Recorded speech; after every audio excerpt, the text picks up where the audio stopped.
नमस्कार दोस्तों, जय हिंद। आज भाई हम लोग पढ़ाई करेंगे 19, 20 और 21 फरवरी का जो भी करंट अफेयर क्वेश्चन बना है उसके बारे में। तो भाई क्या क्या क्वेश्चन बना है उसके बारे में देखते हैं। सबसे पहला यदि देखा जाए, अभी हाल फिलहाल में चर्चा का सब्जेक्ट रहा है अनमोल खबर। ठीक है, ये थोड़ा नाम ध्यान रखिएगा।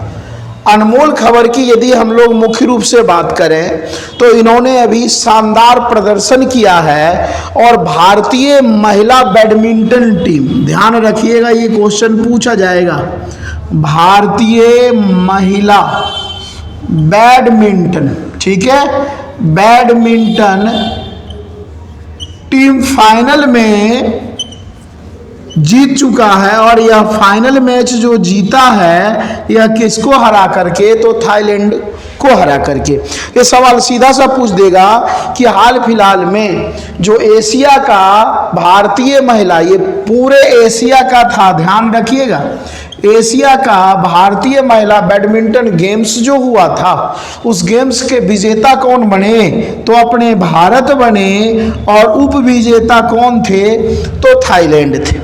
ठीक है, इससे पहले यदि दोस्तों हम बात करें तो पुरुषों की ओर से 2 बार इस गेम में, ठीक है, एशिया पुरुष बैडमिंटन गेम में 2 बार कांस्य पदक जीत चुके हैं। ठीक है, वह 2 बार कब कब जीते हैं, तो एक तो 2016 में जीता था और दूसरा 2020 में। लेकिन क्वेश्चन ये ध्यान रखिएगा कि एशिया बैडमिंटन गेम का आयोजन जो हुआ उसमें इस बार विनर कौन बना, तो विनर अपना भारत बना। और किसको हरा करके बना, तो थाईलैंड को हरा करके बना। अगला देखा जाए तो अभी देखिएगा एक बहुत तगड़ा मुद्दा रखा है, पश्चिम विक्षोभ। ठीक है, अब यहां यदि देखिएगा, पश्चिम विक्षोभ ये क्या है, तो ये ध्यान रखिएगा, यह एक हवा है। इसके बारे में पूछा जाता है, यह हवा हमारे लिए फायदेमंद भी होते हैं, कई बार नुकसानदेह भी होते हैं। तो पश्चिम जो विक्षोभ है इसको वेस्टर्न, हम लोग वेस्टर्न एयर भी कह सकते हैं। और यह जो है मुख्य रूप से ये कहाँ से उत्पन्न होती है, तो भूमध्य सागर से। और यह भूमध्य सागर से उत्पन्न होती है और क्रमशः सऊदी अरब, ईरान, इराक होते हुए, इराक, ईरान, पाकिस्तान होते हुए ये भारत के पंजाब, जम्मू कश्मीर, हरियाणा, दिल्ली, वेस्टर्न यूपी, इन सभी क्षेत्रों में भाई वर्षा करवाती है। अब यह पूछा जाता है यह बारिश कब करवाती है, तो जनरली देखिएगा जनवरी फरवरी वाले खास करके महीने में। अब यहाँ पे जो वर्षा करवाती है तो ये गेहूं के लिए ये पूछा जाता है कि भारत में, ध्यान रखिएगा, सबसे ज्यादा गेहूं प्रतिशत के मामले में कहाँ होता है, तो पंजाब। हालांकि भारत में सबसे ज्यादा गेहूं उत्पादन करने वाला राज्य उत्तर प्रदेश, लेकिन परसेंटेज के मामले में पंजाब में। इसका मेन कारण यही है, जो पश्चिमी विक्षोभ भूमध्य सागर, ये जो पवनें आती है हिमालय से टकराती है और बारिश करवाती है। लेकिन बारिश करवाती है तो गेहूं के लिए तो बढ़िया होता है, लेकिन ज्यादा वर्षा हो जाए। अभी क्या हुआ, हाल फिलहाल में ज्यादा बारिश हो गई, तो खेत में ज्यादा पानी हो गया, जितने गेहूं के फसल थे सब क्या हो गए, सब लेट गए और इस कारण से नुकसान। तो पश्चिमी विक्षोभ जो हमारे लिए है फायदेमंद भी है और नुकसानदेह भी है।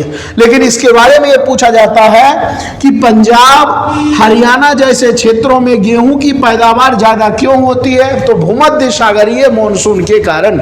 और यह लास्ट में जनवरी फरवरी के माह में हल्की फुल्की वर्षा करवाती है जो गेहूं पैदावार के लिए वरदान साबित होता है। यह क्वेश्चन आपके एग्जाम में कईयों बार आ चुका है और आता ही रहेगा। अगला क्वेश्चन भाई पूछा गया है मिलन 24, ध्यान रखिएगा, एक ट्रायल भाई मिलन 24, ये जो मिलन 24 है यह एक युद्ध अभ्यास है, यह एक सैन्य अभ्यास है, यह एक एक्सरसाइज है। आपसे पूछा जाएगा यह जो एक्सरसाइज हुआ है भाई वो कहाँ पे हुआ है, तो यह एक्सरसाइज विशाखापट्टनम में हुआ है। आपको पता ही है विशाखापट्टनम की बात करें तो आंध्र प्रदेश में पड़ता है। अब यह इसके बारे में देखा जाता है कि यह कितने देशों का, लगभग देखिएगा पहली बार इतने बड़े स्तर पर भारत में पहली बार जो एक्सरसाइज हुआ है, युद्धाभ्यास हुआ है जिसका नाम है मिलन 24। इसमें लगभग 50 देश शामिल हुए। हालांकि अनुमान था 60 से 70 देश आने का, लेकिन 50 देश फाइनली क्या हुए हैं, शामिल।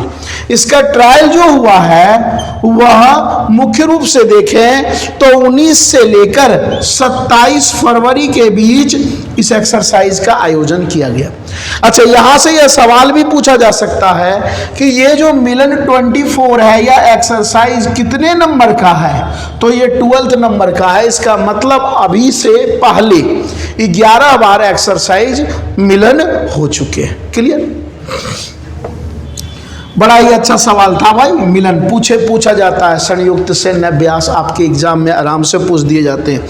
अगला क्वेश्चन भाई पूछा गया है सीधा सा, कॉनरैड, ध्यान रखिएगा कॉनरैड संगमा क्यों चर्चे में रहे हैं। तो कॉनरैड दोस्तों संगमा की यदि हम लोग बात करते हैं तो कॉनरैड संगमा जो हैं किस राज्य के सीएम हैं, तो मेघालय राज्य के सीएम हैं। आपको मैं होमवर्क के तौर पे आप जरूर बताइएगा कि मेघालय के गवर्नर कौन हैं, यह हमें जरूर कमेंट करके आप लोग बताइएगा। अगले सवाल की ओर बढ़ते हैं। अगला सवाल एक क्वेश्चन आ रखा है, सीधा सा पूछा गया है भाई, ज्यादा घुमाएंगे नहीं हम लोग। चिनूक क्या है, तो ध्यान रखिएगा चिनूक एक क्या है भाई, तो चिनूक एक हेलीकॉप्टर है जो किस देश से खरीदा गया था, तो यह भाई यूएसए से खरीदा गया था। क्लियर है? अगला सवाल भी भाई फैक्चुअल सवाल आपके पास आ रखा है, पूछा गया है अल नीनो क्या है। देखिए ज्यादा डीप में जाएंगे नहीं, मैं आपको पहले ही बता दिया हूं, जब ज्योग्राफी जब पढ़ाएंगे, जब क्लास बहुत जल्दी क्लास शुरू होने वाली है, ठीक है, और चैप्टर बाय चैप्टर हर दिन क्लास चलते रहेंगे क्योंकि एग्जाम आ गया है भाई एसएससी फेज 12 का, रेलवे का आने वाला है, दिल्ली पुलिस आने वाला है, आपका हेड कांस्टेबल, बहुत सारे एग्जाम सभी स्टेट, तो टीचर्स जैसे क्लास लेते हैं, ठीक है, वैसे क्लास बहुत जल्दी आप लोग के लिए शुरू कराने वाला हूं। अब सवाल यहाँ है, ये एक अल नीनो है, दूसरा है भाई ला नीनो। तो ध्यान रखिएगा ये दोनों के दोनों यदि देखा जाए तो ये दोनों के दोनों पवन हैं, लेकिन इसे हम लोग किसके नाम से जानते हैं, तो इसे हम लोग चक्रवात के नाम से भी जानते हैं। तो सबसे पहला सवाल अल नीनो क्या है और ला नीनो क्या है, तो अल नीनो और ला नीनो एक साइक्लोन है। क्लियर है? अब यहां से पूछा जाता है कि अल नीनो जो साइक्लोन है चक्रवात, अब चक्रवात की यदि हम लोग बात करें, चक्रवात क्या होता है, चक्रवात को दूसरे सेंस में हम लोग तूफान भी कह सकते हैं। क्लियर है? तो अल नीनो जो चक्रवात है वह भारत के लिए कभी भी फायदेमंद नहीं है, यह नुकसानदायी है भारत के लिए, क्योंकि यह भारत में बारिश करने से भारत को रोकती है। जो भारत में पवन आते हैं, मॉनसून आते हैं, उसको बारिश करने से रोक देती है। लेकिन इसका अपोजिट उल्टा जो ला नीनो है, ला नीनो समय से भारत में क्या करवाती है, भारत में वर्षा करवाती है। सीधा सा सवाल, अल नीनो भारत के लिए नुकसानदायी है क्योंकि भारत में वर्षा नहीं करवाती है, ला नीनो करवाती है, इसलिए भारत के लिए फायदेमंद ला नीनो है। ये दोनों साइक्लोन एक लाइन में बता दूं, ज्यादा मैं डीप नहीं जा रहा हूं, मैं पहले बता दिया हूं। ये दोनों साइक्लोन कहां से उठता है, तो आपसे कई बार यह क्वेश्चन दे देगा, यह दोनों साइक्लोन साउथ अमेरिका, दक्षिणी अमेरिका से उठता है। और एक देश है भाई, ध्यान रखना, एक देश है प्रशांत महासागर वेस्टर्न एरिया में, जिसका नाम है पेरू। तो पेरू देश के पास से ये दोनों साइक्लोन उठता है। यह गर्म पवन एक तरह से है, ध्यान रखिएगा, और ये क्या है, तो ये एक ठंडी पवन है, ठीक है। और पेरू की राजधानी क्या है, तो पेरू की राजधानी लीमा है। फिलहाल इतना ही हम लोग अगले सवाल की ओर बढ़ते हैं। अगला सवाल भाई आपके पास है, अभी हाल फिलहाल में एक एक्सरसाइज हुआ है शांति प्रयास 4, बड़ा ही अच्छा क्वेश्चन है, नाम ही है भाई शांति प्रयास 4। तो सबसे पहला सवाल यही है कि ये जो शांति प्रयास 4 जो एक्सरसाइज हुआ है, यह भाई किस देश में हुआ है, तो यह नेपाल देश में हुआ है। टोटल इसमें देखा जाए तो टोटल कितने देश शामिल हुए, तो टोटल 19 देश शामिल हुए। भारत के आसपास जो पड़ोसी देश है, जैसे पाकिस्तान हो गया, नेपाल हो गया, भूटान हो गया, बांग्लादेश, श्रीलंका, इंडोनेशिया, ये सब तो भाग लिए। तो टोटल कितने हैं, 19 देश हैं। अब इसकी शुरुआत यदि देखा जाए तो नेपाल गवर्नमेंट के द्वारा किया गया था। कब, क्योंकि भारत के जो नियरेस्ट जो कंट्री है, चाइना इसमें शामिल नहीं है, नियरेस्ट जो कंट्री है सभी में क्या हो, शांतिपूर्वक माहौल बना रहे। तो 2000 में इसकी शुरुआत हुई। अब यहां से भाई क्वेश्चन आप लोग कवर करके हमें बताइएगा कि नेपाल के प्राइम मिनिस्टर कौन है, कमेंट करके जरूर बताइएगा। और दूसरा मैं बता देता हूं भाई, दूसरा होमवर्क है नेपाल के राष्ट्रपति कौन है। ये दोनों क्वेश्चन हमें कमेंट बॉक्स में चाहिए हर हाल में। तीसरा सवाल यहीं पे देता हूं कि नेपाल के पहली या नेपाल के पहले राष्ट्रपति जो क्या थी, जो फीमेल थी, वो कौन थी। तो नेपाल में राष्ट्रपति फीमेल भी बनी हुई है, ठीक है, हालांकि अभी तो फीमेल नहीं है। उनका नाम 3 होमवर्क यहाँ पे मैं दे दिया हूँ।